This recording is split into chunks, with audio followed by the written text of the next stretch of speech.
Hi guys. Well, home deliveries हमारी country में बड़ी कॉमन है।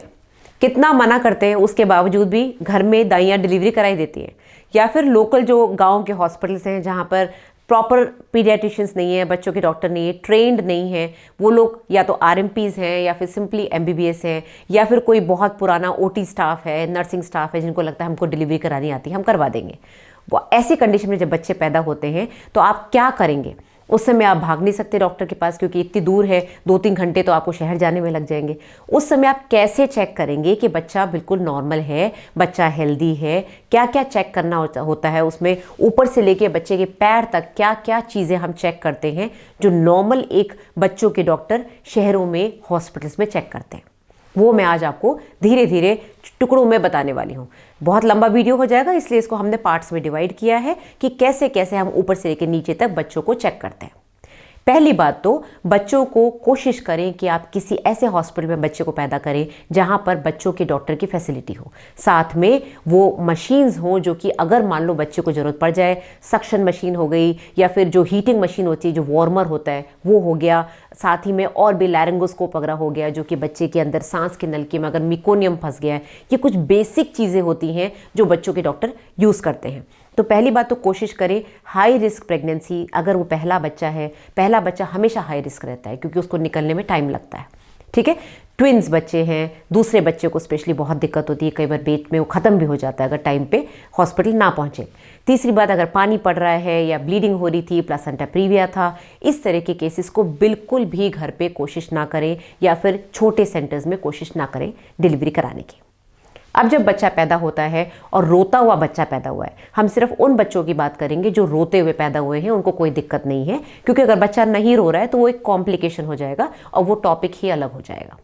एक नॉर्मल बच्चा जो कि पैदा हुआ है नॉर्मल डिलीवरी से या सिजेरियन से और रोता हुआ पैदा हुआ है, अब उसको बच्चों के डॉक्टर क्या चेक करते हैं देखने के लिए कि आगे उसको कोई प्रॉब्लम ना हो। सबसे पहले तो बच्चे को रुलाने के लिए उसको उल्टा जो टांग के उसको पीठ पे थपथपाना या जोर जोर से मारना, ये सब जो पहले के पिक्चर्स में दिखाते थे और पहले के लोग करते थे, वो बिल्कुल भी नहीं करना है। इससे बच्चे को और ज़्यादा प्रॉब्लम हो सकती है। बच्चे को टांग से पकड़ के उल्टा लटकाना, जो बड़ा ही नॉर्मली दिखाया जाता है पुरानी पिक्चर्स में, उसकी वजह से बच्चे के दिमाग में ब्लड का कलेक्शन हो सकता है, ब्लड क्लॉट बन सकता है, तो ये बिल्कुल भी नहीं करना है। बच्चे को सिंपली जब आपने निकाला है, चाहे वजाना से निकाला चाहे उसको पेट से निकाला, उस समय जो आपकी गायनेकोलॉजिस्ट हैं वो इस बच्चे की नाल को काट के बच्चों के डॉक्टर को दे देंगी।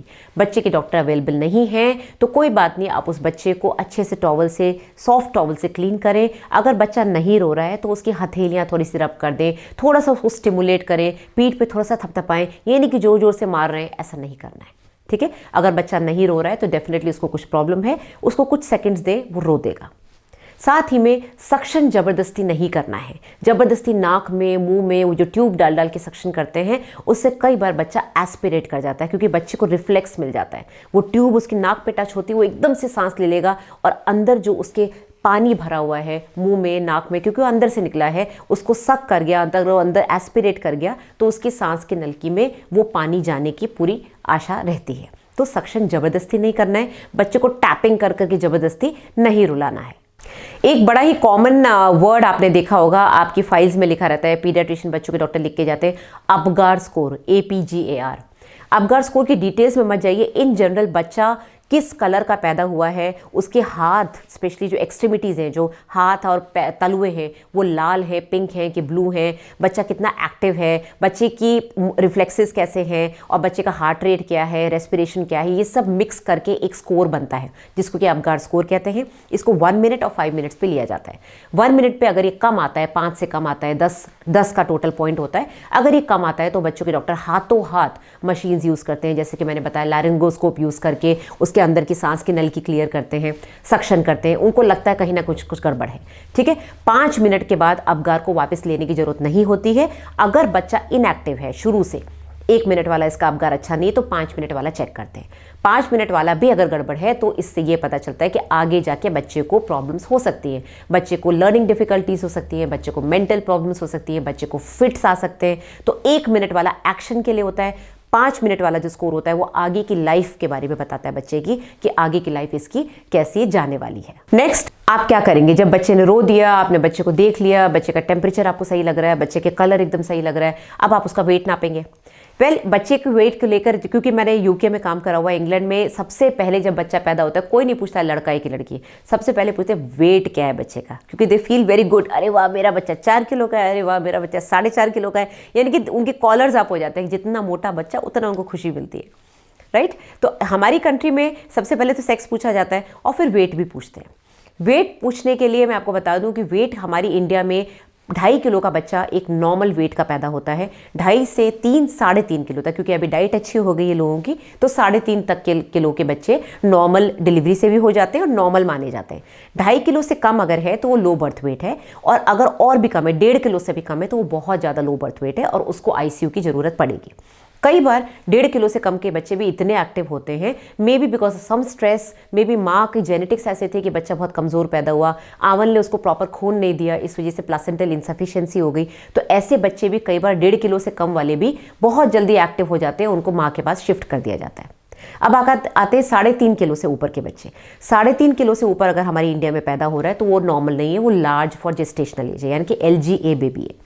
ज़्यादातर डायबिटिक मदर्स को होता है। डायबिटिक मदर्स को क्योंकि इंसुलिन शुगर हाई होती है तो इंसुलिन ज़्यादा होता है, इंसुलिन हार्मोन बच्चे के अंदर जाता है, उसकी शुगर कम करता है। तो या तो बहुत कम वेट का बच्चा या ज़्यादा वेट का बच्चा, दोनों को शुगर लो होने के चांसेस रहते हैं। और इस चीज़ का बहुत ध्यान रखना है कि बच्चे को प्रॉपर फीड दिया जाए, स्पेशली जो बड़ा बच्चा है 3.5-4 किलो का, उसको ऊपर का फीड देना जरूरी है, क्योंकि माँ में इतना दूध नहीं आता, स्पेशली शुरू के 2 दिन दूध नहीं देंगे, बच्चे का शुगर लो होगा और बच्चे की आंखों पे भी असर पड़ सकता है, बच्चा अंधा हो सकता है, बच्चे को शुगर लो होने की वजह से बहुत सारी प्रॉब्लम्स हो सकती है। So that's it. अब हम नेक्स्ट वीडियो में आपको बताएंगे कि इसके अलावा और क्या चेक करना होता है, तो उसको जरूर देखिएगा और वीडियो पसंद आए तो लाइक एंड शेयर